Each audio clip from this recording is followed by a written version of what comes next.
Mission locked in. Powering up the drop pod.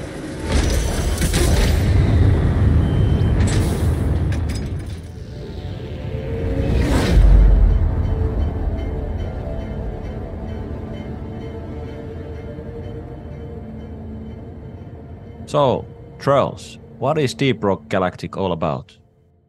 Well, it has the 3 words written below it, Danger, Darkness, Dwarves. And that is a great sum up, or great summation of it. The way the founders, I remember, tried to frame it was Left 4 Dead plus Minecraft plus 80s Space Dwarves. So that should give you hopefully a very good idea about what the game is. Core gameplay is that you are a dwarf in a weird sci-fi setting, and you start out on a space station where you select a mission and meet other multiplayers. You can be up to 4 people, and then you take a dropship down to your mission, and then you complete your mission by harvesting or killing whatever you're supposed to do, and then you need to get back in time to a new dropship to transport you up to the space station. And that's pretty much the game loop. Yeah, and obviously during the missions you encounter a lot of different enemies and get freaked out about some weird stuff that is happening there. So it's I've had my fair share of that. It's a very chaotic game. It like switches between complete chaotic mode and then exploration mode. Those are the 2 main modes in the game. And especially when you go, there's this hazard level, basically a difficulty setting for these missions. So the higher you go on that, the more enemies you encounter and the more like the missions get harder and so on. Yes. And it has different game modes, so different mission types. One where you have to maintain and build a big oil rig kind of thing that needs to pump out resources from the ground. And another one where you have to escort a big drill that needs to harvest stuff on the planet. And another one where you have to extract minerals from the walls and just fill a certain quota. And yet another one where you can encounter a big boss. Well, they're always expanding on this, so that's what the updates is. So we'll get to that down the line here. So what is this podcast series all about? I think the stuff that we're going to go through in this podcast series is going to be like a deep dive series to the audio side of Deep Rock Galactic, and going through topics that are not normally discussed on. It's more about they're discussed within game audio professionals and not as a public video series or something. So you only see like these random behind the scenes videos, but this is more about just going into detail about the overall audio identity of the game, user interface, ambiences, weapons, whatever audio there is in the game. So that's what, at least for me, this series is all about. But I guess we can start with a short introduction. So Trolls, who are you and what do you do? Well, my name is Troels. I'm currently 41 years old and I live in Denmark. I graduated in 2011 with a bachelor's degree in audio engineering from Copenhagen, Denmark. And then I worked for about 6 years in audio post-production and did sound effects and whatever on a lot of TV stuff, a lot of TV series and commercials. Did many episodes of Lego Ninjago and Lego Star Wars. And during the Lego Star Wars work, me and the audio team were nominated twice for an Emmy. So that was pretty awesome. And then after working there for a couple of years, I decided to go into game audio. And I've been working in game audio for probably 7 years or so now. So that's where I am right now. And I'm Pasi. I've been working in the game industry for a bit over 11 years as an audio professional. So started as a junior sound designer and then gradually moved up to be a senior sound designer and then moved up to leading an audio team of audio professionals at Rovio Entertainment, the creators of Angry Birds and other games. Let's deep dive into how you got into the project and how did you get the project after all? Yes. Can you elaborate on that? Yes. Well, as mentioned, I was working in audio post-production for TV, and I really enjoyed it. But after a while, I don't know, I wanted to switch, and I could see that at least in Denmark, audio post-production was a dead end for me, because if the place where I worked shut down, it would be very hard for me to find a job that would be equally entertaining and fulfilling. And I didn't want to move abroad to any other country.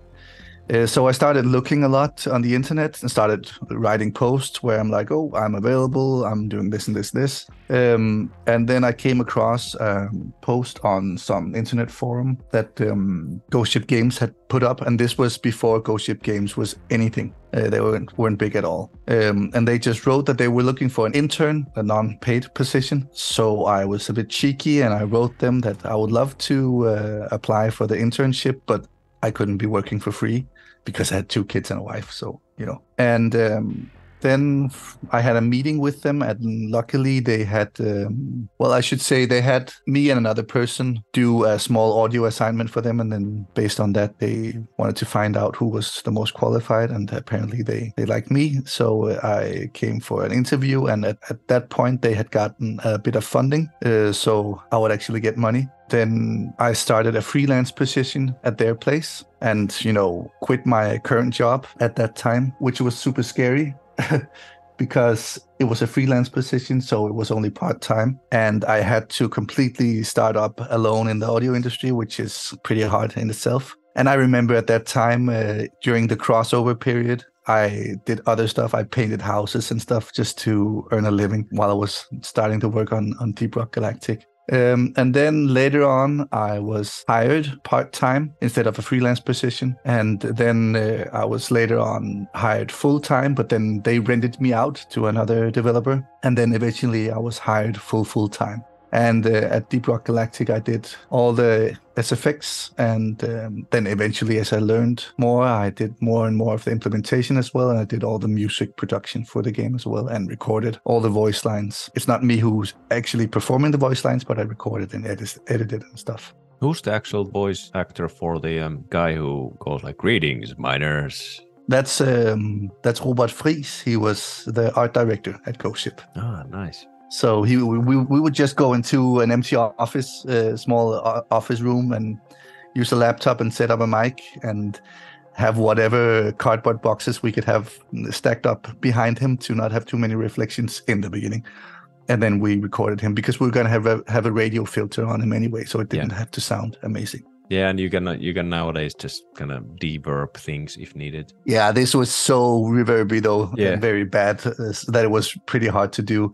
But over time, when they got a nicer office, we invested in some damping stuff for the walls. Yeah.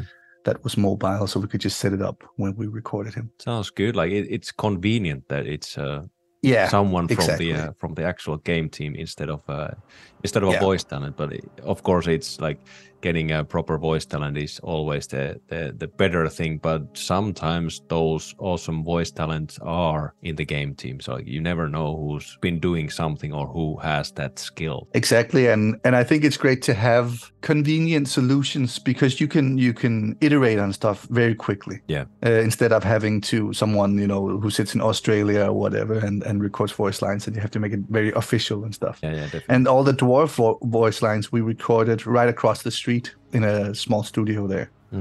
Everything in a nice close proximity of the office. Yeah, exactly. That's convenient, and also it's easier for everyone. And I think it leads to a better product at the end, that you can do things very fast. You can iterate on stuff and talk about stuff. When you kind of landed the project, I think it's kind of similar how other people find their foothold in the games industry. Mm-hmm. First of all, it's all about luck. Yeah. And then the skills come later. Mm-hmm. Like you said, you just go through forums and social media and posts and other places and go like, oh, this looks interesting, I'll just apply. Mm-hmm. And then you went with that, like you said, like a bit cheekier attitude, like not working for free, which is good. Yeah. And then you kind of slowly and steadily started to carve your way in, or mine your way in, basically.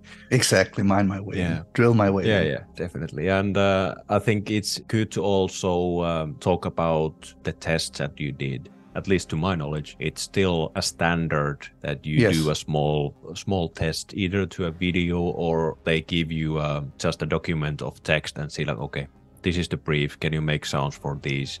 Try to make like a soundscape for this type of thing. Mhm. Can you talk about, in short, like what was that test like? Yeah. Well, they had an early prototype of the game, and it was basically some recordings from that game. I don't fully remember because that's some years ago now.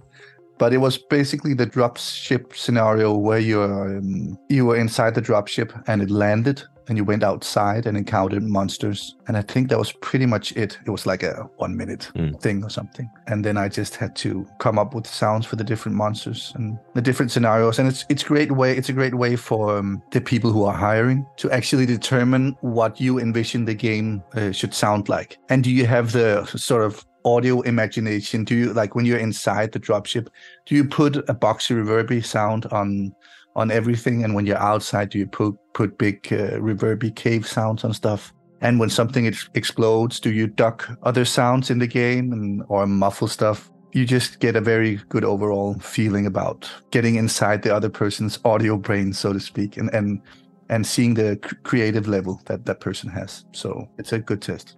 Yeah, and their like overall approach. Yeah. Are they more cinematic? What's their style? And you kind of get a good indication of that. And then at least the people who are going through those things, I've done my fair share of going through different test cases when hiring people. So you always look into like, how's the fit? How does this approach fit to the project and the overall identity of the game? But I guess we can talk next about what was the pitch like, and did it change along the way, or was it like really detailed and specific already from the get-go, or did it change and evolve?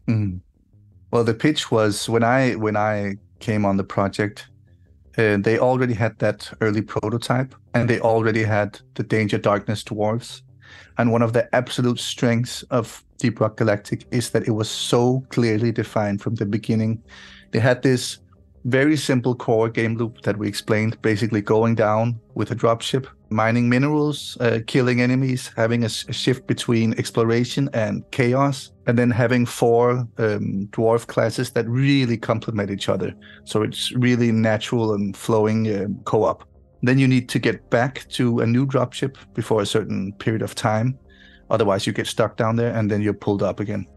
And that gameplay was there right from when I joined. And the cool thing is they didn't change pretty much anything about the game. They had like a very clear vision. Also the style, like this is 80s Space Dwarfs. The music should be, an homage to 80s music. And the sound effects should all be big and clunky and mechanical, so nothing sweet and Apple-like, so to speak. It shouldn't be nice. It should be like old used stuff. And that was the theme or the thoughts behind it right from the get-go, and they just stuck to it because it worked from the beginning, and it had such a spiky flavor. Like you can easily, when you see a Deep Rock Galactic screenshot, you know it's Deep Rock Galactic right away. It has low poly, it has that certain style, it has dwarves with mining equipment from the future, and then if you are wearing headphones, you recognize the 80s music instantly. So it's such a well packaged thing. It's what I also think that's what made it sell so well. It's just very well thought out, and it's very unique in its visual and audio style. You recognize it instantly. So they didn't really change it a lot. It just naturally evolved with things that were better than others, but we stuck inside the same framework all the time. Yeah, you can't go wrong with the 80s, at least for me. I think we're both in the same age age that the 80s is at least for me it's been 80s. You can't go wrong with the 80s, be it music or movies or whatever. So. I always think it's great to have like a very themed game. Like this is a 60s game. This isn't an 1890s game. This is whatever, and then really go with that, because it makes people instantly know. Like if you say, "Oh, I'm playing this detective, the game that's in the 1960s," then people will know what game you're talking about, and that will sell because the word spreads because you can easily communicate what the game is. Yeah, and there people have references already. Like if you say like 1960s detective game, I'm instantly thinking jazz music. Yeah, exactly. Or this film noir. Yep, Type and of you don't have to build up a whole new game. I mean, you have to build the game, of course, but the whole package is already there. And this was a bit weird because we had no reference to Space Dwarfs from the 80s. Yeah, but drinking beer. Yeah, exactly. But you still have, like, once you put up those building blocks, you have a narrative. All of a sudden, you have, or at least you can think inside a narrative box, and exactly like drinking beers and cheering and Arnold Schwarzenegger style, machine guns, and you have like a whole plethora of things you can just kind of easily just let fall in that box by itself. So I think they did a great job of doing that. Yeah, that sounds really good. Like the pitch was there, like the whole idea was locked in a way already. So it probably made your life a lot easier. Just like, okay, I think they have their things in order, and then you can go in and just do your thing. Yes. It's not always like that, just to state it here. No, but it's not. this is kind of like a unicorn type of a case, I would assume. But usually it's more about just it changes along the way, and then you need to adapt to that and be really communicative with the game teams, and also expect that they are communicating all the changes. So it's not always as rosy as this sounds. No. Also on other projects I've worked on, because I learned from Deep Rock Galactic and saw how well it was performing, I was like, well, what about the core game loop? I would always say that because I thought that they needed to like solidify that, and have a more spiky style. Like, what's the game style? What does it look like, and things like that. Yeah, because it's really needed, and I think it will make a good game, because you have naturally there are so many things that will just fit in once you lock in on a style. Plus, Deep Rock Galactic is even better in the sense that internally in the game, the classes fit so well together. They're designed so well that they really complement each other. Yeah. And that's another great solution they made. You mentioned about the 80s approaches and everything that were talked with the game team, but what were your initial thoughts on the audio identity? And did they change throughout the production, or did you have the same thing, like 80s action stuff, space dwarves and beer, and like how did you carve or mine out the audio identity for the game? I always, because I'm from the audio post-production thing, that's my background, then I always tried to just serve what was visually there on the screen. So I didn't really have too many objections about anything, because my job is to audio polish the product that you see on screen. The only thing that was a bit hard for me was when producing the music. Actually, I normally dislike 80s music, so I really had to lean into that and get to like it. I'm normally like everything before 1980 is great music-wise. But I had to get used to that and pretty much just swim in gated reverbs and rooms all the time to put my snare drum in. I think it was a pretty straightforward process, because I was just trying to serve what was there visually on the screen. And I thought their ideas fitted perfectly for the game. Like, I was just on board from the beginning with the whole big, clunky, mechanical, old, used sci-fi in space. So it was a pretty smooth experience for me. How involved they were in the carving out the audio identity, or did they just say like, okay, we trust you, do your thing? There was Mikkel, the game director, who's a very hands-on guy with like everything, also music and audio. He definitely had opinions about, sounds I made, but they always made sense. And, if I made, let's say, a first iteration of a gun that I thought was good, he was like, yeah, that sounds cool. We need whatever for this specific, for this to communicate better in the game, that XYZ. So it always made sense. In the beginning, when I started out on Ghost Ship, we were like maybe 11 or 12 people or so.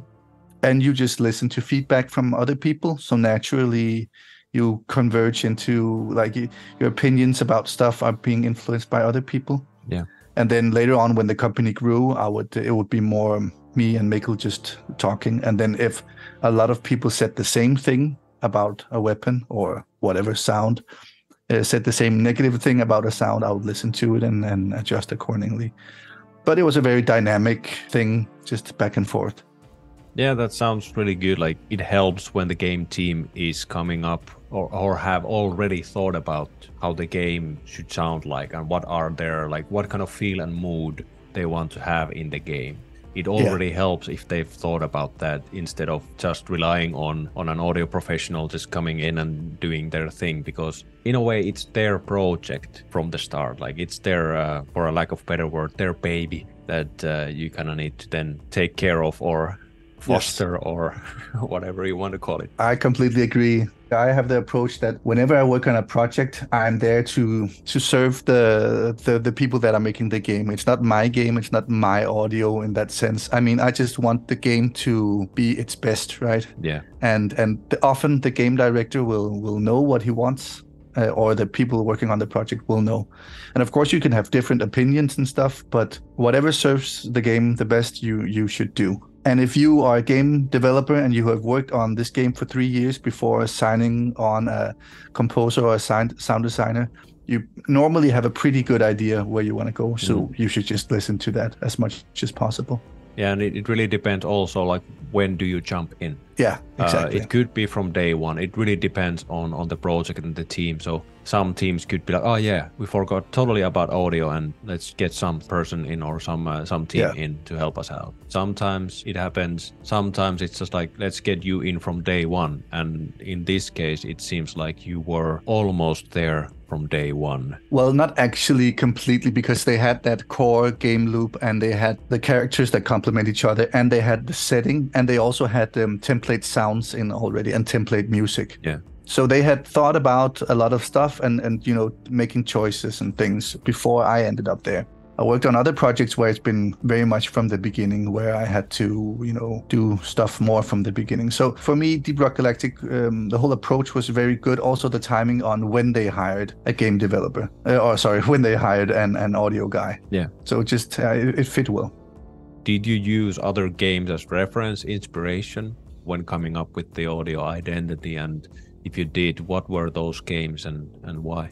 Yeah, like for actual mood and stuff, I was more focused on films, just, you know, Predator or Alien and Aliens movies and things like that, or Star Wars movies for that matter, things I didn't even think about, things that is just, you know, they're a part of me because I grew up on them and I watched those movies so much. Also because I'm from '82, so I grew up with all those movies that the game is based on. So a lot of the audio aesthetics was kind of built into me, but how that is executed logically with game logic and stuff, I would look at Battlefield, because I've been playing since Battlefield 1942 that came out in 2001 or whatever. Good old days. Yeah, good old days. I've played my fair share of first-person 3D shooters, right? And just paying attention to how they do stuff. Oh, you're on low health, so you muffle everything and put everything in an echo. Oh, when something big explodes, you duck other elements. I don't know, many small things like that. I also took the approach from audio post-production for TV, where I'm like, if this gameplay was a movie, how would I mix it as a film? You know, how do I make it sound great and action-packed as a film? So it was kind of a blend of many things. I think my time in audio post-production has served me well in that sense, because I've been through so many different scenarios, like underwater, in space, huge explosion, time travel, whatever. All different scenarios that I worked on. I could take my approach to that and put it into a game as well. Yeah, it definitely helps to have that experience under the belt and just kind of utilizing that instantly without learning it from the go. But sometimes you just kind of learn by doing it while you're developing the game. So it's all about where you are at the moment. What was your approach to the scope of the audio content? Like, how do you start making all of that content? Like, how do you plan this sort of a project? Like, what were your steps on that? Yeah, we didn't really plan much, because in the beginning, I came to the project and it had existing creatures, maybe, 4 different creatures. And then you had the 4 dwarves and they had temporary sounds on them. So, and that was before the game was launched. It wasn't even in early access yet. So there I had plenty of time to kind of carve out the audio identity and stuff, and just swap out the things that were there already. And then once we got into early access, we had updates maybe twice a year where I had to make a lump of sounds for the new content. So we didn't really plan too much. It was very much like, sometimes it was super stressful because, well, you've got X amount of time to do this and it just needs to be done, and that's it. It's also Ghost Ship Games is a company where everything just needs to be good enough. You know, they have the low poly graphics. It should more be a case of stuff is pretty much working and we can make it fast. They don't want to go through gazillion amount of edge cases and polish.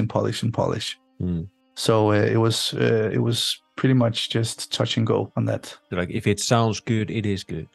Yeah. No, and I of course became better and better over the years, and also became better at knowing what Mikkel wanted to focus on and things like that. But it was very much just like rock and roll and just get it done. A good approach is also stressful sometimes, but it's also, you know, you get stuff done instead of just endlessly tweaking things. Yeah. And we used Unreal. That's a game development program, but we used the internal audio engine as well, which is very limited. Normally you can have a third-party audio engine that you install on top, so to speak, but this was very limited when we used its own audio engine. So I was also very limited in the tools that I had. So it was just, you just need to get it done with the tools we have and the time that we have, and that's it. Yeah, sometimes it's like keeping it simple works. That's usually at least my approach for games. Like, okay, keep it simple. Don't go too detailed on things. Did you figure out any type of like systems from audio perspective when it comes to content? Like in some games there might be 250 characters and then you need to still stay under some sort of size limit at least on mobile. So you kind of have to find a different approach that, okay, how do we make these characters sound unique enough without exploding the whole packet size of the whole thing? So did you have any of these type of problems, or at least those are some things that I look into every day in my work on the mobile side, but is it the same thing on PC console? Well, we had the case where, you know, you could have a scenario where you were 4 dwarves shooting maybe the same weapon, or not, because you could be 4 of the same type of dwarves and having the same weapons. Yeah. And that would create problems because you couldn't really, with your ears, orient your way around, or you couldn't find your way around in the game, so to speak, because everything sounded the same. And then you might have 10 of the same enemies crawling around you, and then another type of enemies, you had 20 of those, and another type of enemies, you had 5 of those, and more incoming, right? Yeah. So you have like this huge soundscape.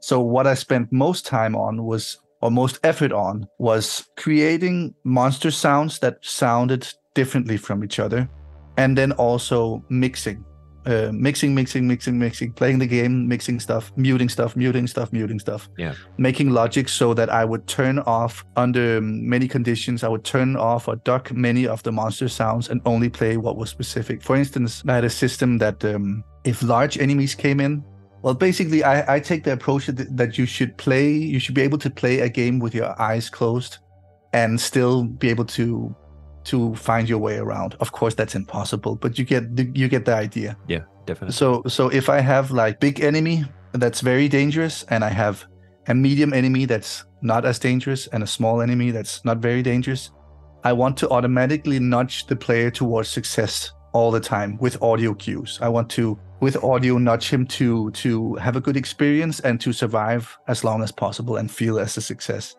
So the large enemies, their idle sounds and roars and whatever, they would duck the medium idle sounds and roars from medium-sized enemies or medium danger enemies, and also duck the small enemies.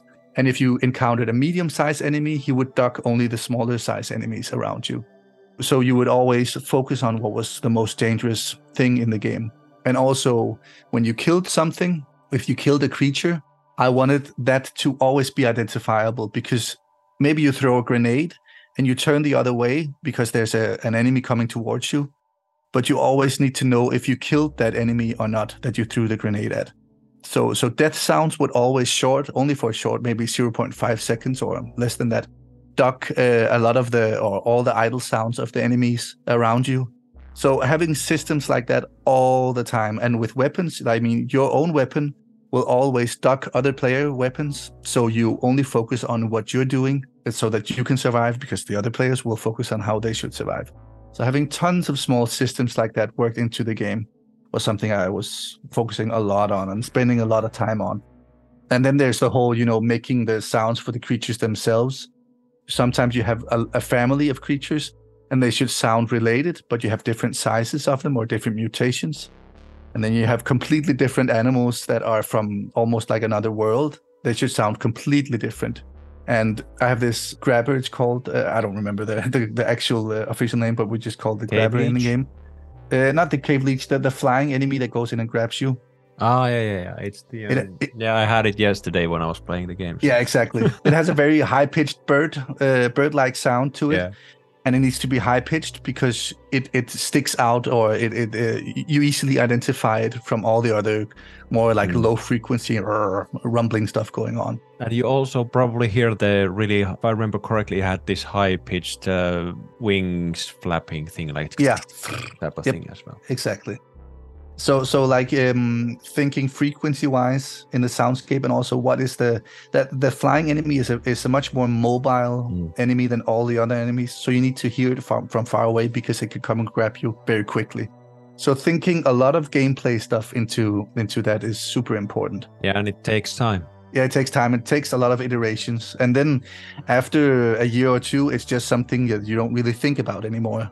With the grabber, the flying grabber, I didn't even think about it because it was just, this is what we need, so it becomes second nature to you. Then you have other enemies, the exploders that crawl up behind you.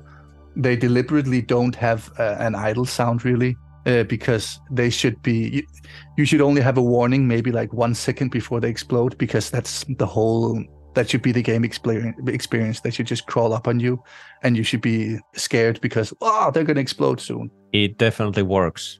I was thinking there, like every time they sneak up on you and then you just start to hear that thing, I'm like, where was the footstep sound for okay, it's by design. You don't hear it until you hear the almost explosion thing, and then you try to, at least with the scout, you just take the grappling hook and fly away. Yeah, exactly. Let me get away from here. And the same thing with the cave leash. It has this kind of air sucking sound right before it grabs you. Yeah. And you have about 1 second or 2 seconds to get away from it. Otherwise, you're killed. And it makes a retraction sound. I've never succeeded on getting away from that. Like always like, okay, solo playing, and then like, okay, now I'm done. But luckily, Bosco helps me up. So yeah, exactly. But it has a retraction sound, when it retracts its arms or head or whatever you want to call it.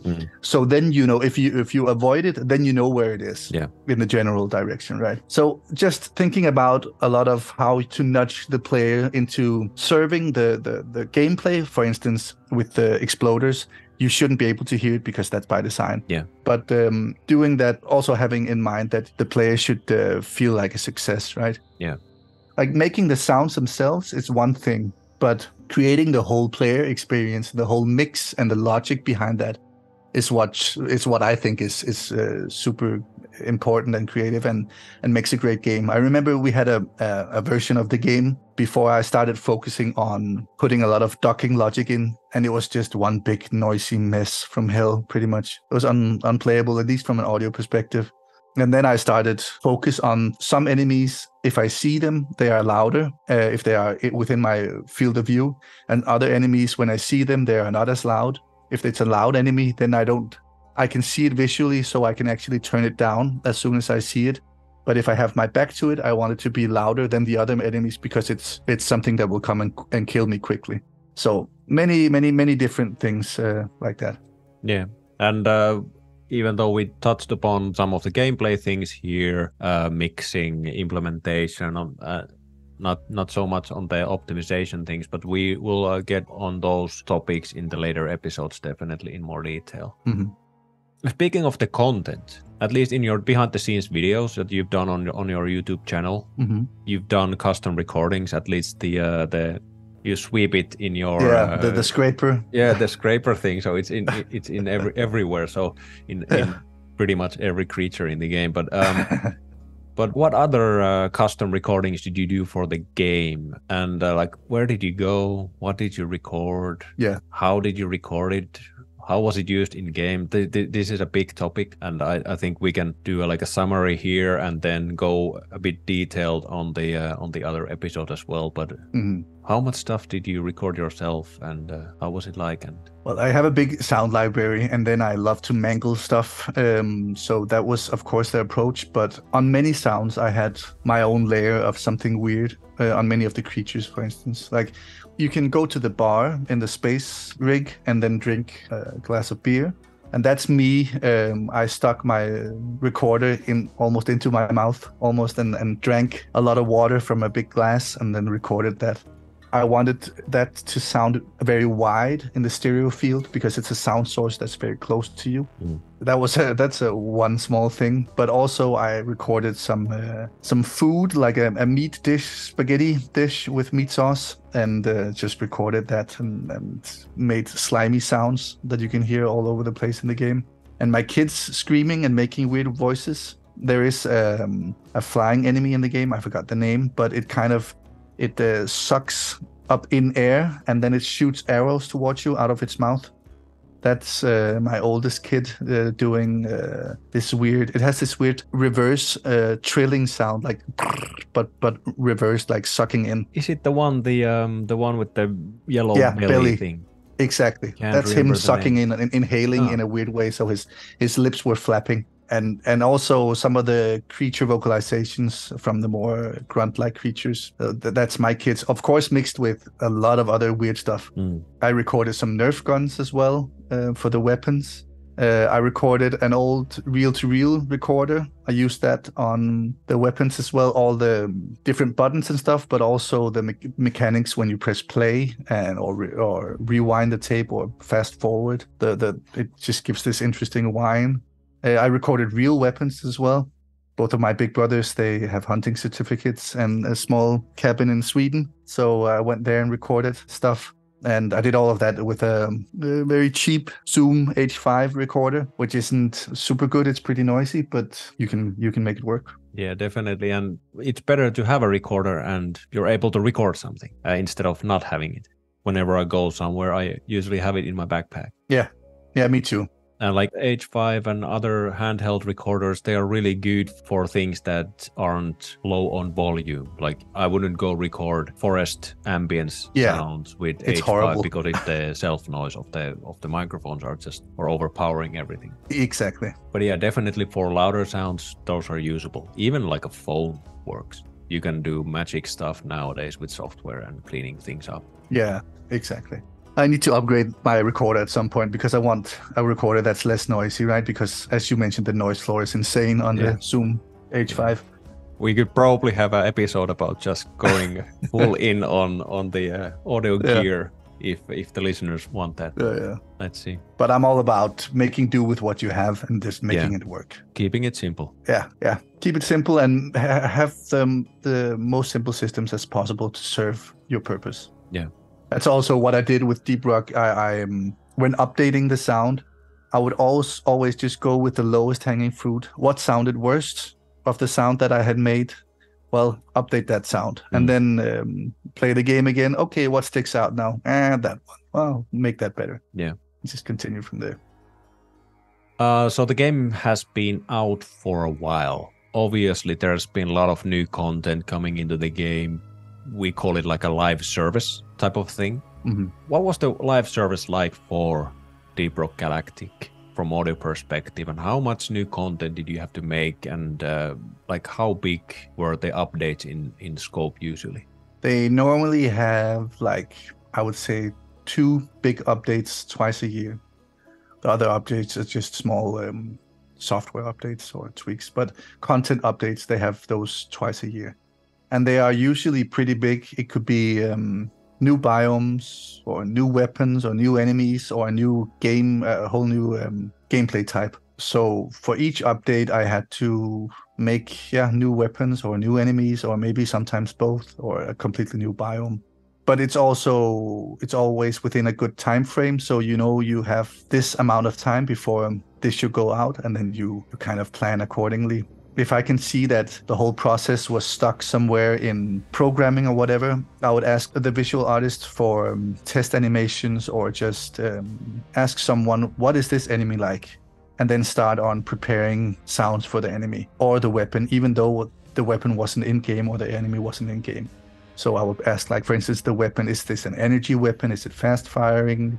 What's the charge like? Does it charge slow, or do we recharge it at all? Or different things. So I would go and find sounds and make a weapon, complete finished weapon that I made to tweak a lot to fit the finished visual design or the game design. Yeah, and that's kind of like the usual approach. Like, you first do a first iteration, and like you said, you asked the artists or designers that give me more info. I can do placeholder sounds for these ones, and then put them in the game, test it out, and then you tweak and iterate on the content and make better assets, audio assets, and then polish. Let's say it's a weapon, so polish the weapon sounds.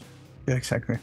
All in all, it was a great opportunity to be a part of the Deep Rock Galactic adventure, and nobody anticipated the big success that it had. But I really think the success comes down to having a great idea from the beginning and a very locked-in style, and then just sticking with that.